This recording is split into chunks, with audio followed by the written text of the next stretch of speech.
Let's start over again. Y'all, I'm on the struggle bus this morning. Here we go. Yep. It would really help me if I'd push that little button that says unmute. That'd be super fantastic. So we'll start this over again. Good morning. Welcome to Monday. Welcome to August the 29th. Sorry for all the technical glitches this morning, but good morning to everybody. Anna, good morning. I don't know where you guys are in the world, but glad you're safe. Anna and Kristen got to experience the road life with my wife this morning. So good morning, Alex. Good morning, Vanessa. Big deal. I know who that is. What's up, Chris Lane? Good morning, Bubba. From Evans, Georgia. Good morning. Good morning, man. That's awesome. I get to see y'all's comments too. Hey, look, we are going to have a fantastic morning. It is, again, I was I guess talking to myself while I was muted, but Georgia Real Estate, the Georgia Association of Realtors Conference is this morning, or this week, I should say, here in Nashville. So Christy is on the way. She has got Anna and Kristen Seabolt in tow. They are somewhere between Georgia, somewhere between Brazel. Last time I talked to them, they were in the Brazelton area with an ETA of early in the morning. And when I woke up this morning, they were not here. So I also woke up to a text message, I guess, when I looked at my phone, and it said they had stopped. They couldn't go any further, so they had stopped. So I'm not sure where they are, but I'm glad they're safe. Anna's on here, so I know they're safe. And so let's rock and roll, man. It is Monday the 29th. It's Georgia Association of Realtors Week. This is a week where we get to hang out and see some folks and let's see. Hang out, see some folks. We get to see Kenny and Stacy. We're going to go to Top Golf tonight, have a little event with our agents that are here, some other agents from Georgia that are here. Hopefully we'll meet some other folks and drag them along. But a great week in Nashville. I'm looking forward to having that. So glad you guys are here. Hope you had a great weekend. I know our weekend was super busy. Bruce Evans, big shout out to Bruce Evans, who threw a really, really cool sponsor party on Saturday evening down in Elbert County, at the Rock Gym. Man, that was such a super cool time. If you got to go to that, if you're one of Bruce's sponsors, y'all, Bruce Evans has sponsored 10 agents into this company. And he did something, and I've been here. I don't know. Christy's been here a lot longer than I have. I don't know if she'll jump on here this morning or not. But Bruce did something I've not seen a lot of people do, and I wish it builds momentum, right? And it builds camaraderie. It builds solidarity. It is what sponsoring is all about. So Bruce threw a party, invited all of his sponsors there. And man, they had he brought in food, gifts. Some of y'all saw some of the pictures that he took. Um, really cool time that he just wanted to give back a little bit and let his sponsors know, not just his words, but with his actions, how much he appreciated them. And so Bruce, good job. It was a fantastic time. I know everybody had a good time, and so that was really cool that we got to experience that on Saturday night. Then I was up early yesterday morning on an airplane. I did in fact miss another airplane. Thank you, Greenville Spartanburg International Airport, for shutting down the scanners while my bag was on the scanner. That was a very unfortunate occurrence, but I made it to Nashville all safe. That's two missed flights here in the last month. I haven't done that in a long time, so maybe Christy is rubbing off on me. But here we are, man. Here we are up at 3:45 this morning. I'm going to report. I'm going to report this. Not that y'all care about my progress, but I think I want to report this because I want to give you evidence that morning, Millie, that doing the small things, doing those things that suck, doing those things that are hard, doing all those things that you really don't want to do, when you keep doing it over and over and over again, they start to get easier. So I'm up early. I'm up at 3:45. Get my running shoes on, head outside. I'm on the road by 4. And this morning, my run was stronger. Still hurts, still sucks. Not ready for a marathon. Not ready for a 5K. Really not ready to race anybody a mile yet. Um, but I ran further today than I've been running. The run this morning was much stronger. Good morning, Michelle. This morning was much stronger. This morning's run was much stronger than it has been the past 3 weeks. So I'm looking forward to this progress and looking forward to making it just little bits at a time, little pieces at a time. And how I gauge you guys is how far I walk, right? So I walk a little bit to warm up and then take off running and make the turn, start coming back. And I usually walk and have to walk for a little bit because I can't breathe. I can't freaking feel my fingers because my oxygen levels are so depleted. I'm 50 and it's hard to start back, and it's all the excuses that you can make about how bad it sucks and how much it hurts and how bad I don't want to do it and how awful all these things are. All those excuses are the things that make me quit because I start to give into those excuses. I start to give into your legs hurt. I start to give into you can't catch your breath. I start to give into you can't run another step. I start to give into all those things that we hear, that we tell ourselves when we start to get close to the edge, when we start to get close to the boundary, when we start to get close to the farthest we've ever gone. Our I promise you, the little dude on your shoulder will start to talk you out of it. And that happens. It happens to me every single morning when I go run. But this morning, I ran a little further and walked a little less. Ran a little further, walked a little less, ran further. Okay. So this is what happens. This is what happens with anything that we do. Anything that we do where we're trying to go from this spot to this spot. To use Coach Burt, we're trying to go from A position where we are now to a B position where we want to go. We're trying to go from A to B. This moment, this inertia, this momentum, this thing that we have to do to get us from point A to point B, it's not always easy. And I'll tell you, the bigger B is, the steeper the climb. If this is our A position and this is our B position, that climb is steep. People are super excited when they start the climb. They hate their life about halfway through the climb.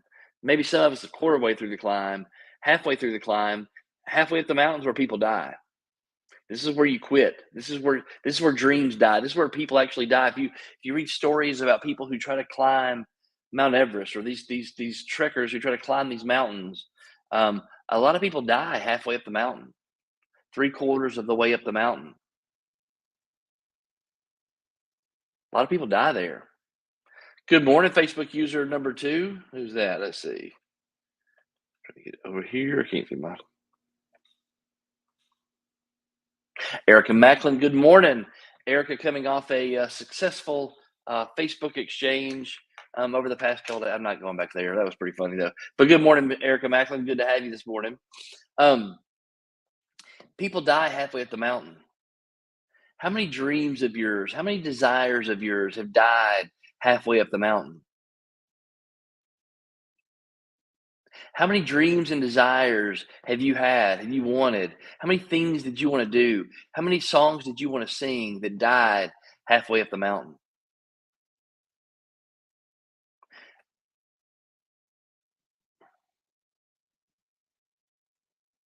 The peak is small. The top of the mountain's small. The peak is small because it's not made for everybody. The peak of the mountain is small because it's not made for everybody. It's hard to get there. It's hard to get to the summit. It's hard to be the best. It's hard to be in that 5% difference, that 2% difference, that 1% difference. It's hard to be up there. It's hard to get there. It's hard to stay there.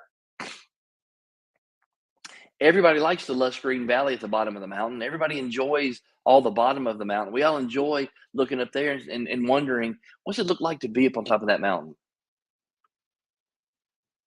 I flew to Georgia. Now that I'm mentioning this, now that I'm saying this, is kind of bringing this vision back to me. I flew to Georgia on Friday to go to a home inspection, go to a house that Christy has under contract down in Ellijay, and this house is the lot that this house is on is literally at the end of a mountain road in this subdivision, and it looks over. I mean, I swear you could probably see North Carolina from this hill, from the top of this mountain. It's not a hill; it's a mountain, and the house is situated on top of this mountain. And you look out the front door, and all you see are other mountains, other things. Your perspective is different there than it is here. But it's difficult to get from here to here. It's difficult to go from A to B lots of times. So when I woke up this morning and I started running, I never know what I'm going to talk about until I usually get on these calls and just kind of go a direction. I typically never know what's going to be said. It just kind of blurts out. So sometimes I have to apologize to the kids that are watching. I have to apologize to to Violet, to Charlie Page, because they're listening with Millie and Michelle, and sometimes I say bad words I shouldn't say, and so I have to be really careful what starts coming out of my mouth, because sometimes bad things do come out of my mouth. But this morning, this morning the word that was in my spirit was individuality. Y'all have heard me talking for the last 2 or 3 weeks or so, ever since I started reading the 5 a.m. Club, and for Jolie, for Melanie, for Millie. I'm trying to remember who else I've seen has bought that book. Um, y'all, how Jolie's finished it. Jolie sent me a text message and said, she said, hey, oh no, she didn't send me a text message when I saw her at the sip and see. She says, hey, do you have a highlighter laying around? She said, I've used all the highlighter ink out of mine. Jolie, I'm not sure, she may be 20 now. I don't think she's had a birthday. I don't remember seeing a birthday. Jolie is 19. Can you imagine? Think about that. I'm 50 years old. At 19 years old, the only thing I cared about was girls. That was it. And playing baseball. Probably in the reverse order, playing baseball and girls. That's all I cared about at 19. I cannot imagine what my life at 50 would look like if I started the journey Jolie's on at 19. Cannot imagine. But Jolie, she got finished with the book and she texted me. She says, hey, give me another book. That's that that kind of hunger, that kind of thirst, that desire to want to be better, that desire to drive and to read and to just consume information at 19. Oh my gosh. Oh my gosh. Y'all need to surround her. Milledgeville agents, Lake Sinclair agents, Lake Oconee agents. Y'all need to surround Jolie and just support her, because I promise y'all that girl is destined for so she will be on top of that mountain if we can surround her with the right people. And Millie, gosh, I love you so much, and you're pouring so much into Jolie, and she is where she is because you poured so much into her. But we need other people to step up. We need y'all to step up and join in there with Millie to help support Jolie because Jolie is she's on a mission to be epic. Millie, am I saying anything wrong? Jolie Drew's on a mission to be epic.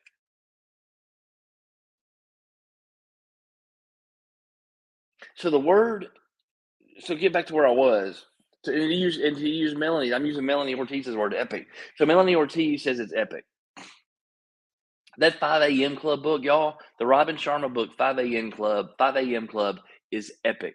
If you will dive into this and not just be a consumer of knowledge, but a doer, not just a dabbler, but a doer. If you will take the words that are written in those pages and on those pages, you'll consume those words with your whole heart. It's like reading the Bible. If you consume those words with your whole heart, it will make change, but you've got to take some action. So the word that I have was individuality. And the 5 a.m. club introduced me to this theory, this theme that we live in a culture of mediocrity, that we live in a culture that has hypnotized us into being mediocre, into being mediocre, that it's hypnotized us into being and feeling like it's okay to be everybody else. And if we don't have what everybody else has, then we got to go get that. And then as soon as we get that, we see somebody else that has something a little better or a little something nicer. We want the white one instead of the black one. We'd like to have the green one with the dots instead of the yellow one with the spots. It all changes because we're trying to be like everybody else. And so we get hypnotized into this feeling of mediocrity. We get hypnotized into this desire to be average. We get hypnotized into feeling like we're wrong for being different. We get hypnotized into being wrong that it's not okay to be an individual. We get hypnotized into this feeling that we got to do what the Joneses do, that we got to do what the masses do. Y'all, that is what this culture is making is putting on us. And it's starting with our kids. They're making our kids, they're institutionalizing our kids to be mediocre. And this is not a shot at any teachers, but our education system is so super flawed. It's so super flawed because they're raising our kids to be mediocre. And these gifted kids that we have, these gifted kids that are out there that just get it, they understand it, and they go, y'all. Everybody operates at different levels. Hell, Christy operates at a completely different level than I operate. Her brain does completely different things than my brain does. There's not another me on the planet. Of the 8 or 9 billion people that are on this planet, nobody has my fingerprints. Nobody has the structure of my eyes. Nobody is like me. Nobody, not one. That's super scary, but it's also super awesome. Because the super scary part is in my individuality is where my greatness lies. And in my individuality is where my spark exists. In my individuality is where my ability to change the world is. That's where it lies. And I can choose to let that be dormant. I can choose to let that lie and never challenge myself for anything new. Never challenge myself to do anything different. Never challenge myself to be any different and be just like everybody else. I can live in the suburbs. I can drive my white Toyota Highlander. I can make sure my kids get to school. I can make sure we have a decent life. I can make sure that they have clothes when it's time to go to back to school. I can make sure that we get to go on vacation once a year. I can make sure that I can do all those things. And nobody's the wiser and nobody cares. And we go through life and I go from 50 to 60 to 75. I'm a granddad now, 85, die, put me in the ground. And when they put me in the ground, everything that I was supposed to do and everything that I was supposed to drive and every change that I was supposed to initiate, every life that I was supposed to touch that I didn't because I let my individuality stay dormant inside of me. I let it die with me. It lays right there in that box with me. It's sprinkled out all over Augusta National with me.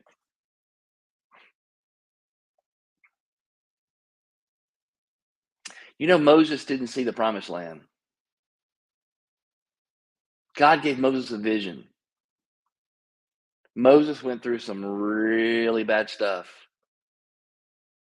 leading a bunch of people who started the journey very happy about the journey. About a quarter way through the journey, most of those people started bitching. Sorry, y'all.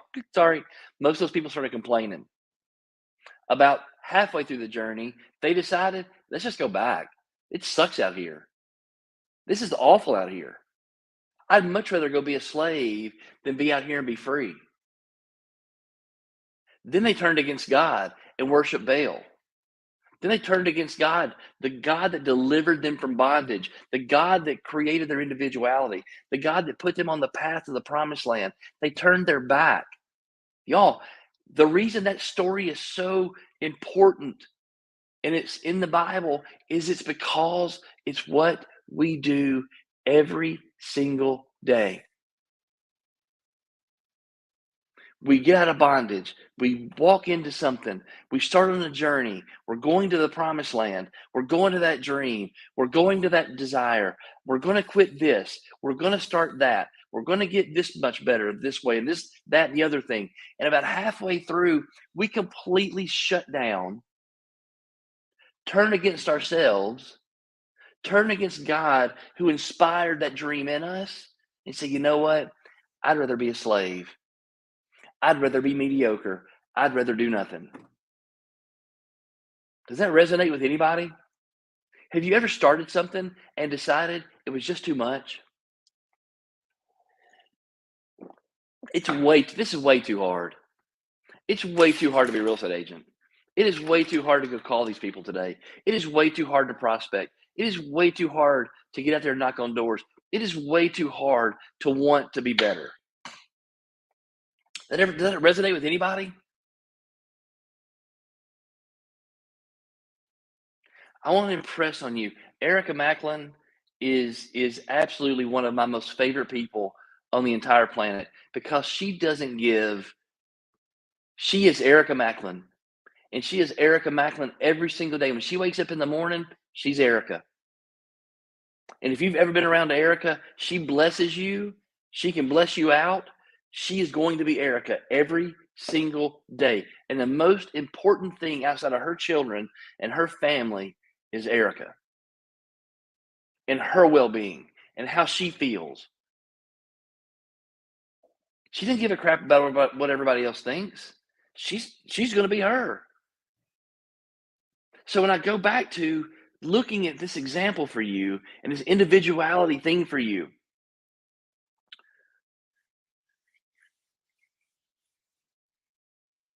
I wrote something down, and I thought it was pretty good. If I can read my writing, hang on.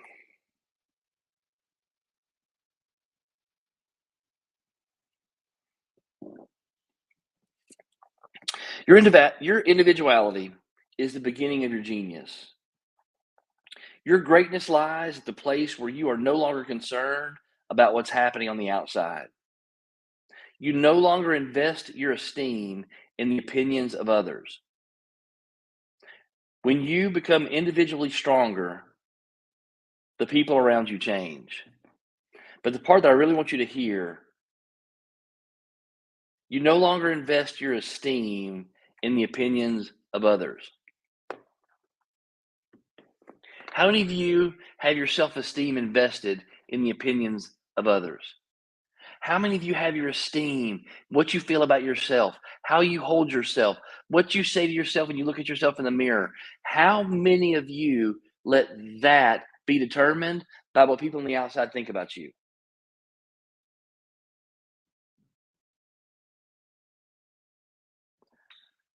Your individuality is your greatest strength. Who you are as a person, your fingerprints, the structure of your eyes, your hair color, the way you talk, the way you think, the way you sing, the way you dance, the way you run, the way you walk, the way you cook, the way you sit. All those things are your strengths. Stop letting your esteem be invested. Uh-oh. Am I getting cut out? Bailey says he's only hearing every other word. Good, bad? Somebody give me a comment.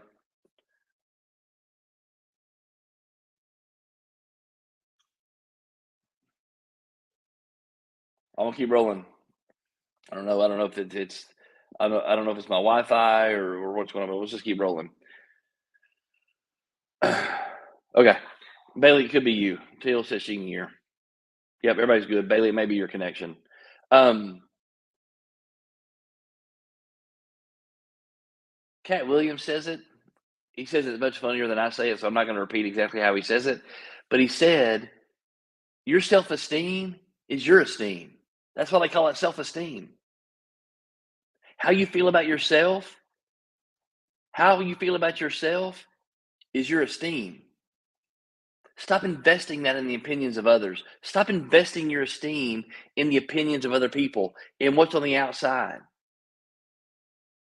One of the things that I always, when I talk to brokers about recruiting or sponsoring or growing their companies, when I talk to you guys about getting better, growing your businesses, becoming the better version of yourself, when I talk to you about that, I always talk about growing from the inside out. I had this conversation with Caitlin last night. We're having a, I'm having a, we're having a, I'm having a, somebody on my side of the fence is having issues with some things. We moved Caitlin in, and there's some challenges with that. We're trying to get all this figured out, trying to work through to get to a place of some resolution in some place where either everybody's gonna be happy or everybody's gonna be sad. But at some point we got to figure it out and walk on.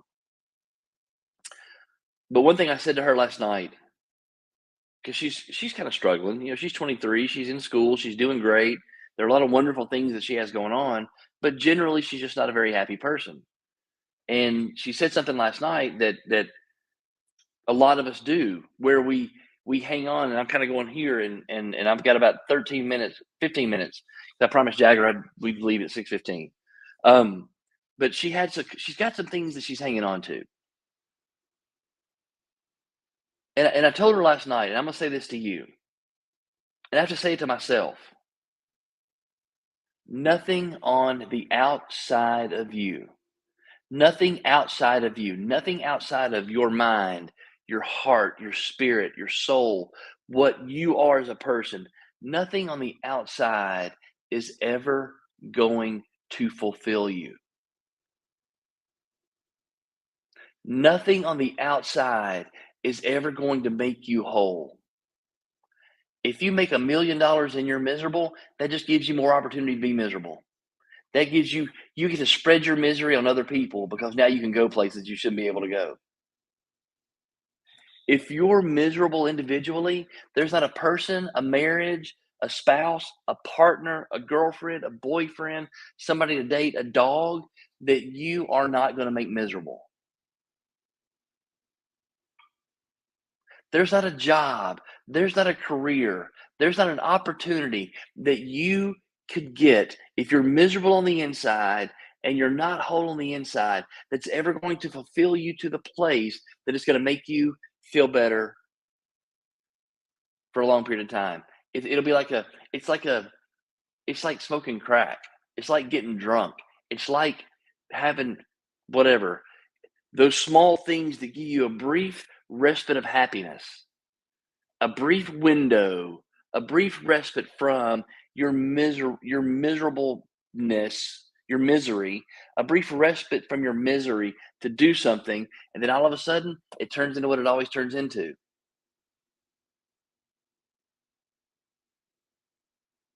So what is it?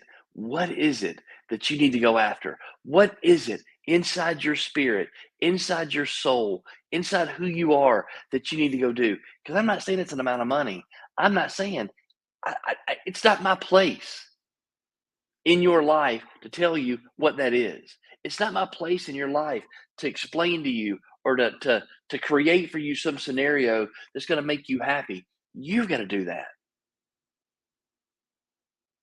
Because I don't want you out there chasing dollar bills, and I don't want you out there chasing real estate deals, and I don't want you out there chasing outside things that are going to make you happy.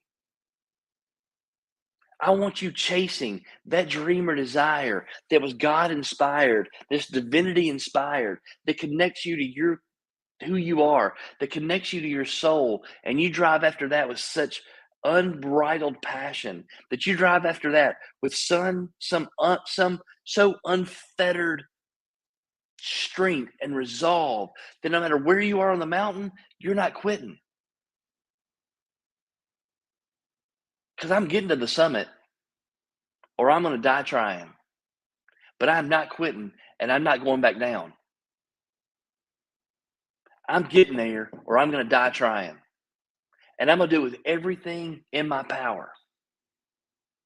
And you're either you, and I'm saying you as a general term, because these are the people that are around you that'll tell you, don't do that. You shouldn't do that. Oh my gosh, isn't that dangerous? Who do you think you are? Where'd you get that? Why do you think you're so special? Who woke up and told you that you could do something special? Stop being a dreamer, boy. Go get a job. Stop being a dreamer, girl. Do something with your life. Get married. You ever heard those words? Anybody in your life that you truly respected and loved and cared for ever said those things to you?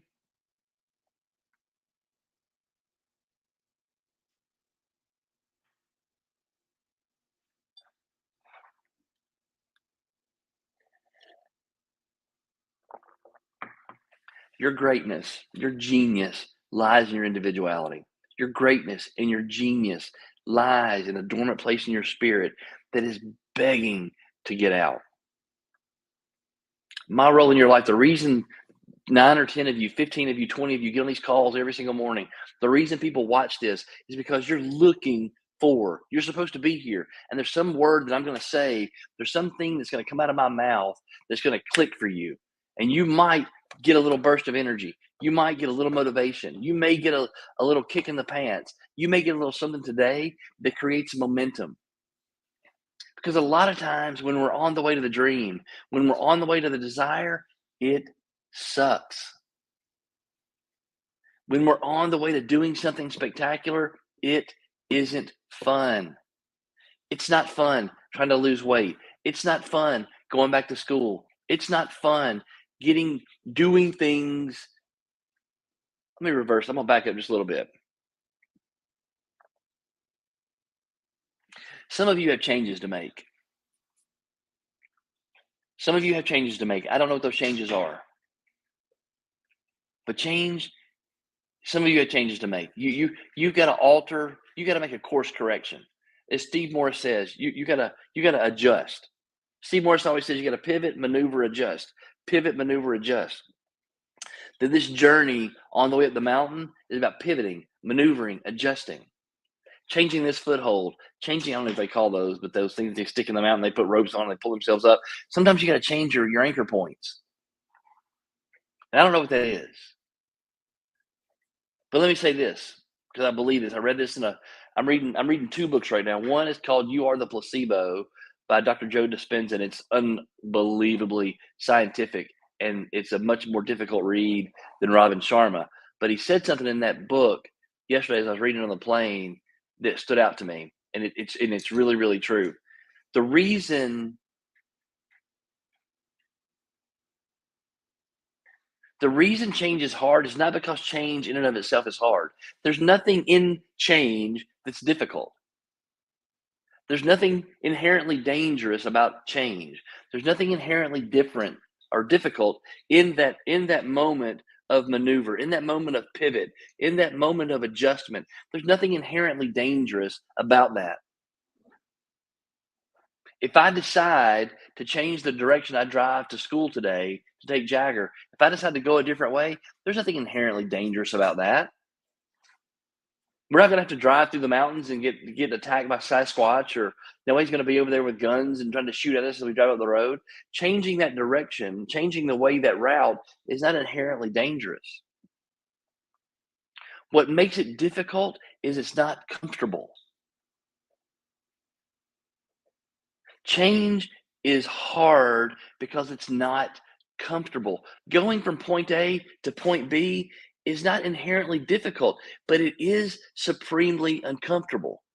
And the reason it's uncomfortable is because you're so used to the past.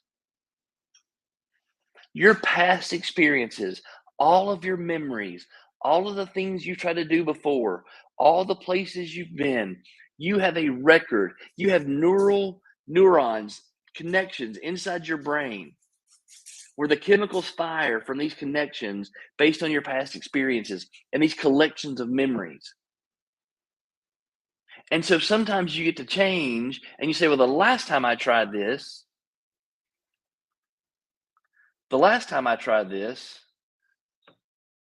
it didn't work. The last time I tried this, I was embarrassed. The last time I tried this, I tripped and fell. The last time I tried this, I got hit in the face. The last time I tried this, I got a door slammed in my face. The last time I tried this, the for sale by owner told me I was an idiot and they hated realtors and told me to never call back again.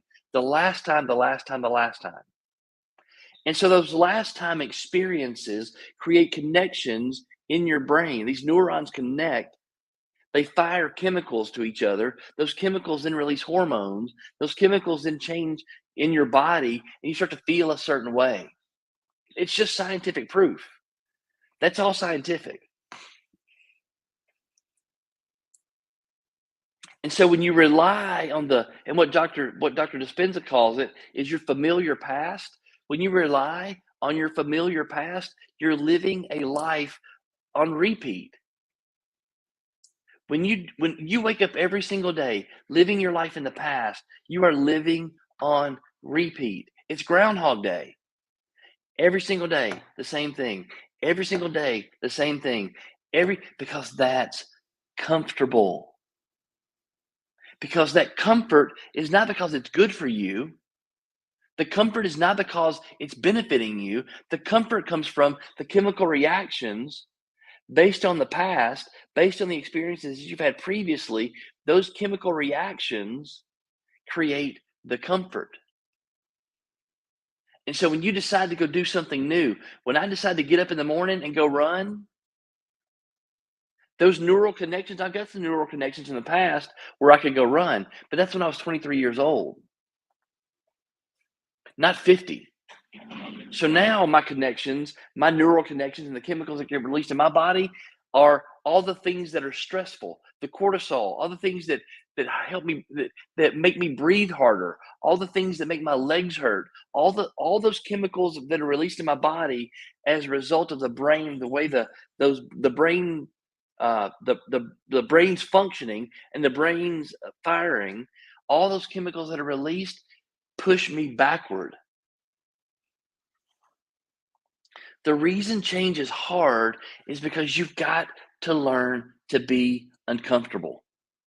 The reason change is hard is because you've got to be comfortable being uncomfortable. The reason change is hard is because you got to disconnect yourself from your past experiences and you got to look to the future into some unknown, into you got to go to the edge of the shadows and look at the shadows and not be afraid and take a step and take another step and take another step. And every time you take a step, the shadow moves with you. And if you'll keep stepping and you'll keep walking and you'll keep pushing and you'll keep doing it, you'll look back at where you started and where you are, and you'll be amazed. And guess what happens is your individuality grows, as your genius starts to grow, as your greatness starts to grow. Like attracts like. You won't have to look for people who are going to help you on your journey. Those people will be attracted to you. Scrolling across the bottom right now, we are Exit Realty Lake Country. The other banner that I can put on here, what you are seeking is seeking you. Like attracts like. As you start to operate in your greatness, as you start to operate in your genius, as you start to operate in who you are as a person, people will be attracted to you to help you on your mission. That's why you're at Exit Realty Lake Country, because you thought you were coming to join a real estate company. I can't wait for GAR this week. I can't wait to have some conversations this week with some other broker owners, with some other people at this conference, and have some conversations and let them tell me how they run their real estate business. Because here's what they're going to talk about. They're going to talk about their numbers. They're going to talk about how many agents they have and how many offices they have. They're going to talk about the profit they make, their revenue, their volume. They're going to talk about all that stuff that doesn't matter. And when they talk to Aaron and Christy, you know, we're going to talk about Camellia Hurt. We're going to talk about Anna Davis. We're going to talk about Kristen Siebold. We're going to talk about Anthony Davis. We're going to talk about Teal McKinney. We're going to talk about Melanie Ortiz. We're going to talk about Michelle Tilson, every Erica Macklin, every one of you in this company who've come to this company, who've bought into what we're doing, who've bought into making the best version of you, who are walking up to the top of that mountain. We're going to talk about every one of you and what we see happening in you as an individual. And when they say, do y'all not care about your numbers? When they say, do y'all not care about your volume? Sure we do. But we just care about our people a whole lot more than we care about that. Because that's the truth. We care about our people a whole lot more than we care about that. I can't wait to have those conversations. So it's 6:13. All right, I've got 2 minutes. Can y'all stay plugged in? And because I kind of want to read this to y'all. It's a little long. It'll take me a couple of minutes, but I want to read it because I want it to be on this video, and then I want to type it up and I want to send it out to you guys to let you read it. Because what this is in the other book that I'm reading, the Everyday Hero Manifesto. Same guy that wrote the 5 a.m. Club. This guy's he's just amazing. He's just fantastic. So I want to read you this because I think it's a great way to start. So y'all stay plugged in. Try to stay here. Stay plugged in with me just a little bit. You close your eyes and listen. I know when you get read to, sometimes I don't like being read to either, but I want it to be on this video so you can go back and watch it again. And I'll type it up and I'm gonna put it on the Facebook page in a little bit. But this is super. If you're still here and if you'll listen to these words, this day will be different, a lot better, a lot differently better than yesterday. I promise. Differently better than the day before. So here you go. What he calls this is a starter's activation. This is your declaration. Reading this declaration aloud at dawn over time will reprogram both your conscious mind and your subconscious to shed the false beliefs that have kept you small and scared. How many of you are ready to shed the beliefs that keep you small and scared? How many of you are ready to shed the beliefs that keep you small and scared? How many of you are ready to walk towards your destiny, walk towards your dreams, walk towards your desires? Are you tired of being small and scared? Here you go. This day's a blessing that I will honor, savor, and make fullest use of. Tomorrow is an idea. Today is what's real. And so I choose to live it elegantly, patiently, and immaculately. Over the moments coming, I will show up as a leader, not as a victim. As an originator, not a copier. As a visionary instead of a follower. Today, I choose to be extraordinary rather than average, and brave instead of timid. A hero in my own distinct way, instead of giving away my potent powers by blame, complaint, and excuse. Insecurity and meekness and the fear of rejection will not pollute my productivity, nor hinder my ability to uplift, respect, and render value to other people. This day, I will make time for reflection and deep thinking, resist all time wasters, remain in the present moment, and perform labor that reveals mastery while remaining true to my highest ideals. Today, I will keep each promise I make to myself, defend my hopefulness, exercise my best habits, and accomplish the things that make my heart sing. For I have much music in me, and I will no longer disrespect myself by keeping that song within. In the hours ahead, I will be supremely disciplined and incredibly focused, never confusing being busy with getting major feats done. And should I need to rest, I will not measure this as a waste, understanding that first class performance without honest recovery leads to the degradation of my native genius. Hang in there with me, y'all. Today, I will not leave the sight of a great insight without taking some action to implement it. I know that ideation without execution is a sport of fools, and that making amazing dreams real is an enormous act of self love. This day, I will be more valiant than yesterday, more optimistic than I was last evening, and kinder than I was last night. I understand that big people are the ones who make others feel bigger, and that on my deathbed, what will matter most will be the human beings I've inspired, the caring I've delivered, and the generosity I've displayed. And so, in the face of any chattering doubts, I will advance my most sensational projects and produce towering work that stands the test of time. Because I know that frustration is the child of stagnation, and steady progress is a testimony to my talent. Regardless of old challenges, I will take my next step into the ring. In spite of any self doubt, I will continue the climb to my most aspirational summits. I am more of a doer than a talker, more of a deliverer than a dabbler, more of a pro than an amateur. I know that monuments are made one stone at a time, and so I start, and I stay concentrated, grounded, and centered for many hours at a time without being distracted by nuisances. And in doing so, no matter the outcome, I've realized a central victory over my darker self and the weakness that once bound me. And as I continue to make my small advances toward my highest ideas, my tiny triumphs introduce me to the truth and strongness within me. And this reconnection electrifies the once damaged relationship with my most glorious self. I'm not joking when I say this. That right there, if you read that every day to yourself for 30 days, in the morning when you woke up, in the morning after you get finished with an exercise, before you have a cup of coffee, before you get on TikTok, before you start looking at stupid videos, before you do anything else, you sit up and you read that to yourself for 30 days, I promise you that 31st day, you're stronger than you were on the 0 day. I promise. I'm going to write that up. I'm going to put that on the Agent Facebook page for you guys to see that every single day. Print it off, put it somewhere, and read it every single day. I challenge you. We are coming to the 1st of September. You want a marker? Read that from September 1st to September, whatever the last day of September is. Every single morning, every day, Monday through Monday. Don't take off the weekends. Read it every single day in September and watch what happens to you individually.